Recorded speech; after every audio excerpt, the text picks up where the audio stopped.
What's up, guys? Today I'm going to be going over my top 10 must-have items for a run. And honestly, picking out these items was something really cool to me because some of them are sentimental, but they also have a lot of function and have got me through lots of races, from running a sub 3-hour marathon to running 100-mile races. These are the must-haves to every run. Let's get into it. So everything that I've picked out on this list comes from a lot of trial and error, specifically this watch. I ran for years with just using Strava and putting my phone in my pocket and trying to do interval runs that way with just Siri talking in my ear. This watch, the Garmin Forerunner, has been a game changer. It's super small and lightweight because I don't like a whole lot of things on me, especially when I'm running. And so this one has been super awesome, specifically when I'm doing my interval runs, because it will tell me exactly how fast I'm going for me to be able to keep my paces. So this hat is next. And this has some sentimental value because this is the very hat that I wore on my 100-mile race. And I wear a hat on every single run. So thousands of miles logged in hats. And some of them give me headaches if they're on my head for too long or if they're too tight or too heavy. The reason I really like this one is it has a long enough bill that it keeps the sun out of my eyes, but it's also very light and breathable. And it has a message on it that always speaks to me that says, always go one more, push myself further to be the best version of myself. It's a good reminder when I'm out there struggling. So the next one on the list is Body Glide. This is a lifesaver. If you've ever been on a run and your nipples have chafed, or your armpits, or anywhere else on your body, you know it's the worst thing that can happen. And so I always make sure to put this on before any run above 5 miles, sometimes even those below, because it not only affects the run that you're on, but if you're training, it's going to affect the next weeks of runs. And so you really want to make sure that you put this on every run. It's made a huge difference for my training because honestly, guys, I used to just go out there on every single run and just get after it. I didn't pre-think about anything that I needed. I would just throw my shoes on and go out and run. And I couldn't tell you how much of a difference having some of these things has made, specifically the Body Glide. Next on the list is the Undeniable Tank Top. I love this mostly because of the message. I'm a very sentimental runner, especially when I'm in my head. I love to have something that's a reminder of who I am. And Undeniable is something that not only speaks to me, but I preach it in my program to everybody that I work with. And what it means is create an undeniable stack of proof that you are who you say you are, building evidence. And a lot of times when I'm wearing this tank top, it's because I'm competing or I'm doing training runs that are longer, that I want a good reminder that this is evidence stacked of me becoming the best version of myself and that never-ending pursuit of becoming. And so I have loved this tank top. It has gotten me through some of my hardest runs, hardest days. Socks are one of the hardest things to figure out because if you get it wrong, you're going to get blisters and your feet are going to hurt and it's going to make your run miserable. And from a lot of trial and error, I found the Brooks trail running socks because a lot of the socks wouldn't last for me. When you're putting on, 10 miles a day, 2 to 3 hours of running, you're going to run through your socks and get holes or you're going to get blisters. So this sock was a game changer, and this very sock went 100 miles with me. I feel like I can still smell the stink. No. These things are super durable, but they're also super comfy, never gotten a blister in them, and they have been a game changer for my training runs. So, out with the old and in with the new. These shoes are what's going to help me train for my sub 250 marathon. They're the Saucony Endorphin Speed 3s. And the reason I love these shoes is they're not carbon plated, so they're able to last a whole lot longer.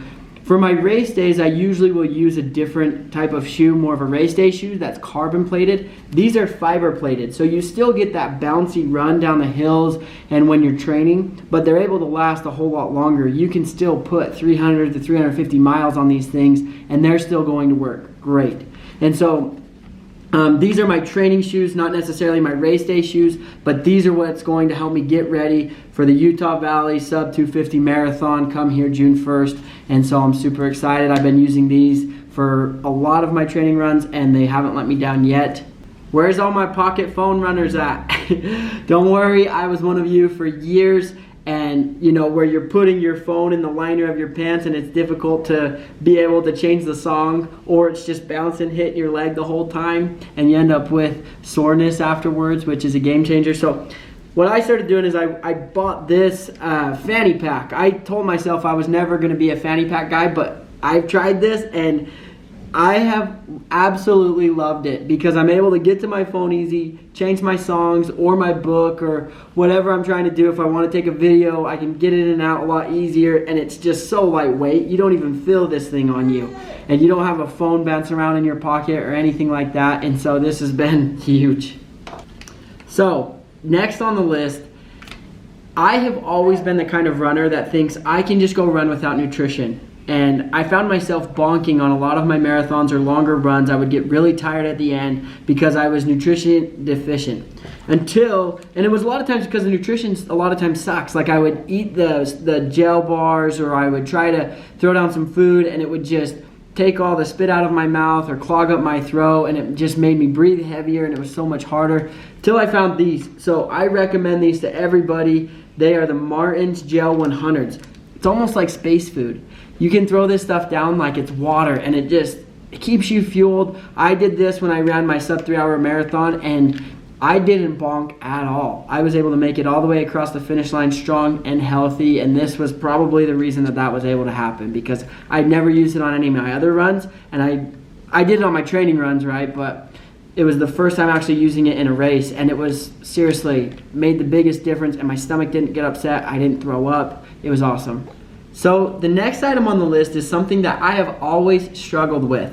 It's headphones. So I've tried AirPods, I tried the cordless ones, I tried a lot of the different headphones, and none of them ever seemed to work. They would either die too early. I remember my very first marathon, I was wearing AirPods, and they actually died at mile 22. So I ran the last 4 miles with no music, and that really was tough. And so these ones have a battery life of 9 hours. They're the Beats headphones, and the cool thing is I have weird shaped ears or something, because AirPods just seem to always fall out as well, which is frustrating. And so these ones will wrap around your ear like this and go inside, and they also have the noise canceling and everything, so that way when I'm on my runs I don't have to worry about being distracted. I'm able to really dive into the podcasts, the books, the songs that I'm listening to that will help me be able to learn what I want to learn and get to where I want to go. So these next ones I am stoked about. I love my shorts, and I used to not like them that short, but now the shorter the better. And so these Roan 5-inch Pursuit shorts, I have loved them. They're super stretchy. You don't even feel like they're on your body. I'm not a huge fan of liners, and so I always get linerless. They don't chafe as much, in my opinion. Some people really love them, but these ones, man, I can't even tell that they're on. When I'm running, that's the best feeling, because I'm just able to feel fast, not restricted, and able to go where I want to go. So it was fun taking a walk down memory lane, but also going over my must-haves for a run. A lot of these things, they just speak to my soul. Each one of them has a memory that comes along with them, and so I'm super excited to be able to share them with you. I hope this was helpful and was able to provide some value that you can take into your running. Please like and subscribe. Also, if you do love the shorts, with Roan, you can use code BROCK20 and you'll get 20% off of your first order. So that's awesome too. But super grateful for all you guys, and we'll see you in the next video.